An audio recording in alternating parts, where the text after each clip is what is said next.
बिस्मिल्लाहिर्रहमानिर्रहीम, अस्सलाम वालेकुम रहमतुल्लाहि व बरकातहू। सैयद शारिर वक़ार अपने यूट्यूब चैनल के साथ सामीन, आज हम एक नई सीरीज शुरू करने जा रहे हैं जिसका नाम है इमर्जिंग पाकिस्तान। इस सिलसिले में हम मुख्तलिफ मौज़ूआत पर आपको मुख्तलिफ इंफॉर्मेशन देंगे और आपको मुख्तलिफ प्रेजेंटेशन दिखाएंगे जिसमें आपको मुफीद मालूमात हासिल होगी। इस सिलसिले का पहला प्रोग्राम है हमारा global challenges of public sector. Public sector क्या है? पब्लिक सेक्टर बेसिकली उसको डिफाइन इस तरह से किया जाता है कि इकोनॉमी का वो हिस्सा जो गवर्नमेंट चलाती है, यानी गवर्नमेंट के कंट्रोल में होता है और उसमें यकीनी तौर पे पब्लिक का इंटरेस्ट होता है, क्योंकि सरकार जो है वो अपने मामला चलाने के लिए आवाम से टैक्स वसूल करती है और जितने भी जो गवर्नमेंटल अफेयर्स हैं वो उसके थ्रू चलाती है। स्टेक होल्डर बेसिकली पब्लिक होती है। तो इसमें जो इश्यूज आते हैं वो कुछ इस तरह से हैं जिनको हम 1 to 1 डिस्कस भी करेंगे। जो मेजर प्रॉब्लम्स आते हैं पब्लिक सेक्टर के, ये साथ में आपको एक प्रेजेंटेशन भी चलती रहेगी जिससे आप ये तमाम जो बातें डिस्कस हो रही हैं उनको देख भी सकते हैं। Lack of professionalism in management, lack of efficiency, delayed decisions, lack of innovation, excessive government control, mounting losses, political interference, under utilization of capacity, time and cost overruns, problem of autonomy and control, problem of price policy, overstaffing, problems of overcapitalization, lack of motivation, problems of managerial structure, problems of audit and inspection, problem of protection of consumers' interests। अब आइए 1 to 1 इसको discuss करते हैं। Lack of professionalism in management. Public servants जो होते हैं वो normally non qualified होते हैं और वो प्रोफेशनली डिफरेंट फील्ड्स के वो क्वालिफाइड नहीं होते। वो मैनेजमेंट को चला रहे होते हैं। जो आपके इंडस्ट्रीज़ हैं या गवर्नमेंट कंट्रोल में जो इदारे होते हैं उनको चलाते हैं as compare to private sector. फिर पब्लिक सेक्टर में जो होते हैं वो पब्लिक सेक्टर के अंदर डिलेड डिसीजंस होते हैं प्राइवेट सेक्टर के मुकाबले में, क्योंकि प्राइवेट सेक्टर में जो है वो प्रोफेशनली लोग पंक्चुअल ज़्यादा होते हैं, टाइमली डिसीजन लेते हैं, जबकि पब्लिक सेक्टर में इसके बहुत ज़्यादा इश्यूज होते हैं। प्राइवेट और एंटरप्राइजेस का एक सबसे बड़ा फ़ायदा ये होता है कि वो प्रॉफिट ओरिएंटेड होती हैं, उनका मकसद प्रॉफिट बनाना होता है, जबकि पब्लिक सेक्टर में ये चीज़ जो है वो नापैद होती है और उसकी वजह से उसमें ऑप्टिमम यूटिलाइजेशन जो है वो रिसोर्सेज की नहीं हो पाती। रिसोर्सेज जो है वो अंडर यूटिलाइज रहते हैं। मैनेजरियल डिसइकोनॉमीज होती हैं पब्लिक सेक्टर के अंदर, क्योंकि ज़ाहिर है प्रॉपर कैडर नहीं होता मैनेजमेंट का। फिर उसके बाद पब्लिक इंटरप्राइजेज में जो है वो अमूमन ब्यूरोक्रेट्स से चला रहे होते हैं, तो ऑर्गेनाइजेशनल हायरार्की जो है ऑर्गेनाइजेशनल हायरार्की बहुत हाई होती है। उसमें रिस्पॉन्सिबिलिटीज़ को फिक्सअप करना मुश्किल होता है, डेलीगेशन ऑफ अथॉरिटी नहीं होती है प्रॉपर, और इंफॉर्मेशन सिस्टम जो होता है वो बहुत वीक होता है। अगर आप पाकिस्तान की मिसाल ले लें तो अभी भी वहाँ पे बहुत सारे ओल्ड मेथडोलॉजी चल रही है, इसकी वजह से फास्ट पेस पे आपका जो कम्युनिकेशन है या इंफॉर्मेशन सिस्टम है बहुत फास्ट पेस नहीं होता। उसके बाद लैक ऑफ एफिशिएंसी का बड़ा फुकदान होता है। वो क्यों होता है? पब्लिक सेक्टर जो है वो बेसिकली नॉन कमर्शियल प्रिंसिपल्स पे चलता है एज कम्पेयर टू आपके प्राइवेट सेक्टर। उनका मेन मोटो जो होता है वो वेलफेयर होता है पब्लिक सेक्टर का, वो प्रॉफिट जनरेट करना नहीं होता। अच्छा, इसके अलावा आप देख लें कि पब्लिक एंटरप्राइज जो है वो लॉसेस इनकर्ट करती है ड्यू टू इसकी एफिशिएंसी की वजह से। कुछ चीज़ें वो लुक हो रही होती हैं, जबकि प्राइवेट सेक्टर का अक्सर मकसद प्रॉफिट बनाना होता है। वो हर चीज़ को बहुत कीनली ऑब्जर्व करते हैं। प्रॉफिटेबिलिटी जो है वो मेन क्राइटेरिया होता है, इसकी वजह से वहाँ एफिशिएंसी लेवल जो है वो प्राइवेट सेक्टर में as compare to public sector high होता है। फिर इसके बाद आप ये देखते हैं कि जो कंपटीशन होता है वो प्राइवेट सेक्टर में ज़्यादा होता है, जबकि पब्लिक सेक्टर में मोनोपोली ज़्यादा नज़र आती है। आप इस तरह की बहुत सारी मिसालें जो हैं वो आप देख सकते हैं, हमारे यहाँ भी नज़र आती हैं। जैसे आप रेलवे का निज़ाम देख लें कि अभी तक रेलवे के हाथ में था, अब कुछ जो है वो शायद आगे बेहतरी आए, लेकिन अभी तक रेलवे का सिस्टम बिल्कुल एक यूनिक है। आपकी एयरलाइंस के अंदर जो है ज़रूर थोड़ा सा कंपटीशन आ गया है कि प्राइवेट साइड पे जो है वो आपकी एयरलाइंस प्राइवेट एयरलाइंस जो है वो बीच में एंटर हुई। फिर lack of competition is one of the causes of inefficiency. जो कंपटीशन नहीं होता उसकी वजह से जो है वो इनसफिशिएंसी ऑफ पब्लिक इंटरप्राइज आ जाती है, क्योंकि ज़ाहिर बात है उनको कंपटीशन फेस नहीं करना होता, उनकी मोनोपोली होती है, तो फिर वो उसमें बेहतरी की गुंजाइश में नज़र नहीं आ रही होती है। डिलेड डिसीजंस होते हैं। डिसीशंस जो हैं वो बहुत लेट लिए जाते हैं, क्योंकि उसमें पर्सनल इंटरेस्ट नहीं होता किसी का। पब्लिक सेक्टर के अंदर लोग जो हैं वो उस पर रिस्पॉन्सिबिलिटी लेना नहीं चाहते। फिर loss of public enterprise is a loss of public. अगर आप ये देखेंगे, जो पब्लिक इंटरप्राइज का जो लॉस होता है बेसिकली वो पब्लिक का लॉस होता है, वो किसी का पर्सनल लॉस नहीं होता। पब्लिक इंटरप्राइज के अंदर जो होता है वो कई कई सालों तक जो है वो लॉसेस में जाते रहते हैं, और वो लॉसेस जो है वो बढ़ते बढ़ते एक्यूमुलेट होते रहते हैं। जिस तरह से आपको हमारी नेशनल एयरलाइन की मिसाल भी नज़र आती है, वो माउंट हो करते चले जाते हैं। फिर लैक ऑफ इनोवेशंस पे आ जाइए। पब्लिक इंटरप्राइज में मोनोपोली होती है तो इनोवेशंस नहीं आ रही होती, नई टेक्नोलॉजीज़ को अडॉप्ट नहीं कर रहे होते हैं, कंपटीशन की तरफ नहीं जाते। जबकि प्राइवेट सेक्टर वाले जो हैं वो कंपटीशन की तरफ जाते हैं, तो वो नई टेक्नोलॉजीज़ को अडॉप्ट नहीं करते। प्राइवेट सेक्टर में जो होता है वो कंटिन्यूसली, क्योंकि उनको कंपटीशन बहुत मिलता है, तो वो कंटिन्यूसली इनोवेशंस करते हैं, नई टेक्निक्स की तरफ जाते हैं, कॉस्ट रिडक्शंस के मेथड की तरफ जाते हैं और अपना प्रॉफिट को मैक्सिमाइज करते हैं। जबकि दूसरी तरफ जो है जो पब्लिक सेक्टर के एम्प्लॉयज़ हैं उनकी फिक्स सैलरीज होती हैं, उनकी जॉब सिक्योर होती है, उनको कोई थ्रेट नहीं होती, तो वो अपना जो काम जो है उसके अंदर उनको इशू नहीं होता कि प्रॉफिट होता है या किसी इनोवेशन की तरफ, वो किसी भी इनोवेशन की तरफ नहीं जाते। और वो इवन बॉदर भी नहीं करते कि वो अपनी जो है वो कॉस्ट को रिड्यूस करें और जो है पब्लिक सेक्टर में कोई इनोवेशन लेके आए। फिर एक्सेसिव गवर्नमेंट कंट्रोल होता है। ये देखा गया है कि जो पेटी इश्यूज होते हैं उसमें बहुत ज़्यादा इन्वॉल्वमेंट जो है वो इंटरफेयर करती है, और पब्लिक इंटरप्राइजेस के अंदर गवर्नमेंट का इशू हो जाता है। इसकी वजह से वो जो डिसीजंस जो हैं वो डिले हो जाते हैं। फिर उसके बाद टाइम पे डिसीजन नहीं होते और बहुत कॉम्प्लेक्स प्रोसीजर बन जाता है, जिसकी वजह से वो डिसीजंस जो हैं वो बड़े डिले हो रहे होते हैं। ऑटोनोमस कॉरपोरेशन जो होते हैं उसके अंदर कोशिश वो यही होती है कि वो ऑटोनोमस बॉडी वो खुद ही चला रही होती है, वो अपना पैसा भी खुद बनाती है, अपने खर्चे भी बहुत उठा रही होती है, तो वो कोशिश यही करती है कि गवर्नमेंट का कंट्रोल कम से कम हो।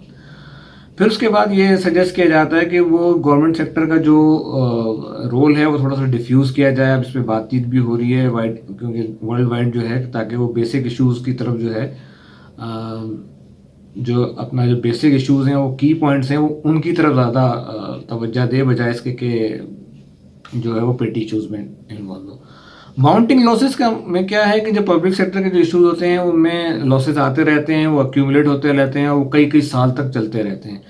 फिर उसमें पब्लिक इंटरप्राइजेज में क्योंकि उनको प्रॉफिट तो बनाना नहीं होता, और उसकी वजह से जो उनका कैपिटल एम्प्लॉयड होता है वो उनकी एक्सपेक्टेशन से बहुत ज़्यादा हाई चला जाता है। उसके मुकाबले में लॉसेस बहुत जो उन्होंने लगाए हुए होते हैं, कैपिटल एम्प्लॉयड किया हुआ होता है, उसके मुकाबले में लॉसेस जो हैं वो बहुत ज़्यादा आ रहे होते हैं। जैसे आप देखेंगे some of the public enterprises are earning profit, the amount is very thin and is compare to, यानी अगर आप कैपिटल एम्प्लॉयड के मुकाबले में उनका प्रॉफिट अर्निंग देखें तो वो बहुत कम होती है, यानी जो उन्होंने पैसा लगाया होता है उसका जो रेट ऑफ रिटर्न है वो बहुत ही कम आ रहा होता है। फिर लॉसेज जो आते हैं पब्लिक इंटरप्राइजेज के अंदर जो आते हैं उनका जस्टिफिकेशन जो है वो मुश्किल हो जाता है, क्योंकि वो उनको जो है वो जो लॉसेज होते हैं वो इतने ज़्यादा होते हैं कि उनके प्रॉफिट्स को वाइप ऑफ ही कर देता है। यह है कि उसको केस टू केस स्टडी करती है, उसमें रेमेडियल एक्शन लेती है या मेजर्स करती है।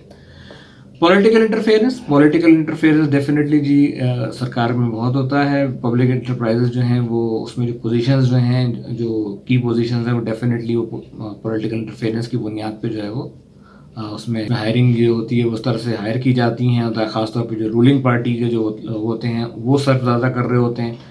फिर उसके बाद ये भी देखा गया कि जो पॉलिटिकल डिसीजंस होते हैं उनकी वजह वो डेली ऑपरेशंस को भी मुतासर कर जाते हैं। फिर लोकेशन ऑफ द प्रोजेक्ट्स है, कहाँ पे कोई प्रोजेक्ट लगना है तो उसकी, और या प्रोजेक्ट वाइबल है भी या नहीं है, उसकी वाइबिलिटी या वो कितना लॉसेस में जाएगा, ये तमाम चीज़ें जो हैं उसके ऊपर पॉलिटिकल इन्फ्लुएंस जो है वो काफ़ी जो है वो असरअंदाज होती हैं सारे डिसीजंस के अंदर। तो जो बोर्ड ऑफ डायरेक्टर्स हैं उसके अंदर जो है पब्लिक इंटरप्राइजेस के अंदर ज़ाहिर गवर्नमेंट नॉमिनीज जो है वो ज़्यादा शामिल होते हैं एज़ कम्पेयर टू प्रोफेशनल्स। फिर आते हैं under utilization of capacity. Under utilization capacity का जो इशू है उसमें पब्लिक सेक्टर एंटरप्राइज के अंदर ये होता है कि जो इंस्टॉल कैपेसिटी होती है वो पूरी तरह इस्तेमाल नहीं की जा रही होती है, क्योंकि जब उसको बनाया गया होता है उस प्रोजेक्ट को, तो उसकी पूरी जो कि वो उसमें क्या उसके रिजल्ट निकलेंगे, ROI क्या होंगे, कितने % यूज़ होगा, वो तमाम स्टडी जो है वो प्रॉपर नहीं की जा रही होती है। तो इस वजह से ये इश्यूज आते हैं, और वो जो केपेक्स जो होता है, या जो कैपिटल लगाया गया होता है, रिसोर्स लगाए जाते हैं, वो पूरी तरह इस्तेमाल नहीं हो पा रही होती है। फिर उसके बाद आ जाइए, ये बड़ा ज़रूरी है कि आप जो हैं वो causes of low capacity utilization है वो तमाम उनको जो है प्रॉपरली उनको अप्रोप्रिएट तरीके से उनको एलोकेट किया जाए। उसकी वो जो रिक्वायरमेंट है, किसी जगह जो प्रोजेक्ट लगना है तो उससे कितना जो है उसका बेनिफिट होगा, वो तमाम चीज़ें जो हैं वो प्रॉपर मेजर करनी चाहिए। प्रोजेक्ट्स होते हैं उनमें अक्सर पावर की शॉर्टेज होती है, फिर उसके बाद जो है वो डिमांड जो है वो सप्लाई चेन की डिमांड में भी इशूज़ आते हैं, इक्विपमेंट ब्रेकडाउन्स होते हैं, रॉ मटेरियल प्रॉपर नहीं मिलता, मैनेजर इनएफिशिएंसी होती है, फिर जो अंडर यूटिलाइजेशन ऑफ कैपेसिटी उसके बहुत बड़े रीजंस हैं। जो problems of autonomy and control, जो पब्लिक का पैसा होता है बेसिकली वो पब्लिक इंटरप्राइजेस में लगाया गया होता है, और उसका मकसद यही होता है कि उसका मैक्सिमम यूटिलाइजेशन जो है वो ऑर्गेनाइजेशन जो है वो उसका मैक्सिमम यूटिलाइजेशन उस पब्लिक के फंड का करे। तो एट प्रेजेंट ये जो कंट्रोल है वो एक्चुअली एक्सरसाइज किया जा रहा है। जो इतना भी ये कंट्रोल है, ये फाइनेंस मिनिस्टर जो है वो एक्सरसाइज करता है, और ये वो उसका इंचार्ज होता है, और पार्लियामेंट जो है वो उसको उस पर चेक रखती है कि वो कहीं मिसयूज़ ना हो, और पब्लिक का फंड जो है। जो ऑटोनॉमी अगर आपने क्रिएट करनी है तो मैनेजमेंट जो है पब्लिक सेक्टर की जो मैनेजमेंट है उसको जो है बेहतर उनको एफिशिएंटली काम करने के लिए, और इकोनॉमिकली उनको काम करने के लिए, और ज़्यादा एंथुसियाज्म होकर काम करने के लिए उनको फंक्शनल ऑटोनॉमी दी जाए, ताकि वो बेहतर से बेहतर, यानी कि उनको जो है वो डिसीजंस के राइट हों, और उनके वो जो हर चीज़ के डिसीजन के लिए उनको मज़ीद ऊपर देखना पड़ता है। अगर उनको प्रॉपर उनको डिसीजंस के राइट मिले तो वो टाइमली डिसीजन लेके इकोनॉमी ऑफ स्केल ला सकते हैं। फिर ये है कि कंट्रोल और ऑटोनॉमी के दरमियान कोऑर्डिनेशन में बड़ा प्रॉब्लम आता है, क्योंकि प्रोटोकॉल्स बहुत आ जाते हैं, और फिर टाइम डिलेज आ रहे होते हैं, जिसकी वजह से डिसीजन डिलेज होती है। इसमें ऑटोनॉमी पैदा करने के लिए ये भी बड़ा ज़रूरी होता है कि पार्लियामेंट उसमें हेल्प करती है कि उसमें बहुत ज़्यादा इंटरफेयर जो है वो पब्लिक इंटरेस्ट के जो इंटरप्राइजेज होते हैं उसमें बहुत ज़्यादा उनके डे टू डे ऑपरेशन में इंटरफेयर ना करें। इसकी वजह से वो खुद काम करेंगे, तो खुद काम करेंगे, जल्दी रिजल्ट देंगे, और जल्दी वो क्या कहते हैं कोई भी चीज़ टारगेट जो है वो अपना अचीव करेंगे।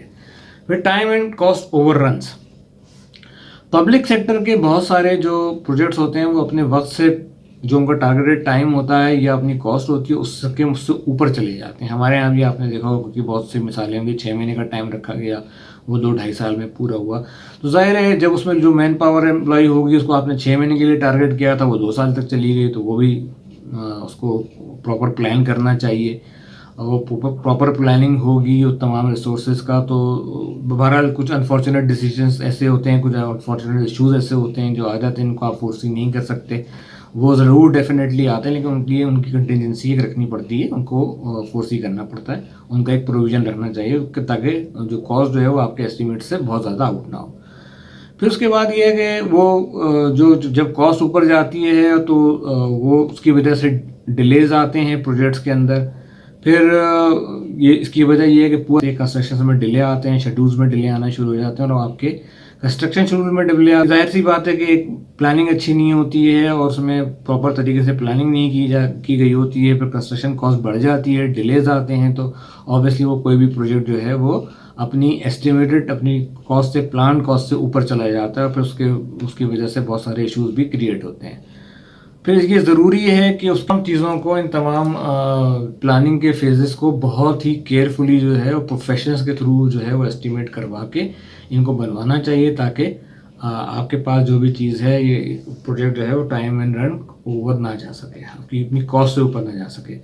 फिर आते हैं जी प्रॉब्लम ऑफ प्राइस पॉलिसी। ये जो प्राइसिंग पॉलिसीज़ जो हैं इसकी वजह से बड़े इशूज़ आते हैं पब्लिक सेक्टर में, क्योंकि मैंने शुरू में बताया कि प्रॉफिट अर्निंग जो है वो मेन ऑब्जेक्टिव नहीं होता है पब्लिक सेक्टर।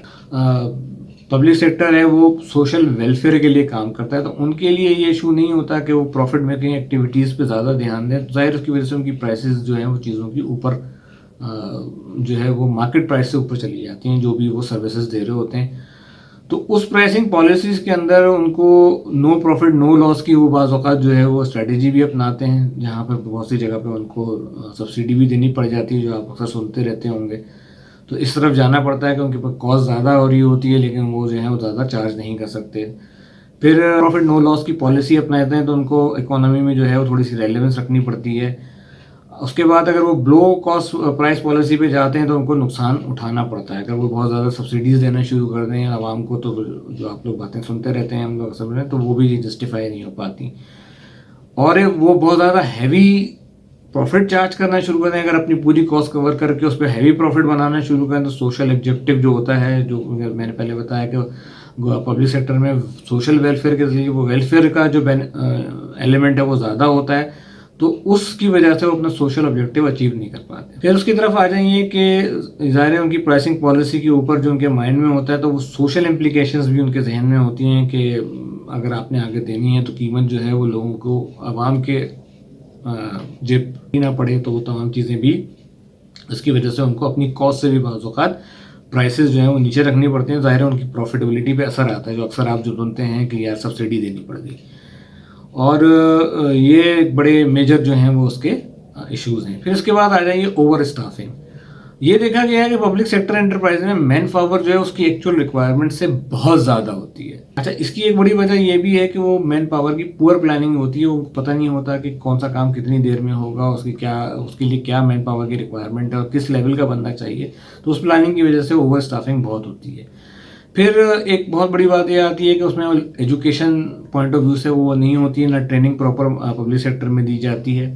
ये सजेस्ट भी किया जाता है कि गवर्नमेंट सेक्टर के लोग अपने लिए वो प्रॉपर स्टाफ रखें, right person on the right place के ऊपर उस फार्मूले को अपनाएं और टॉप पोजीशंस के लिए जो है वो प्रोफेशनल्स को हायर करें।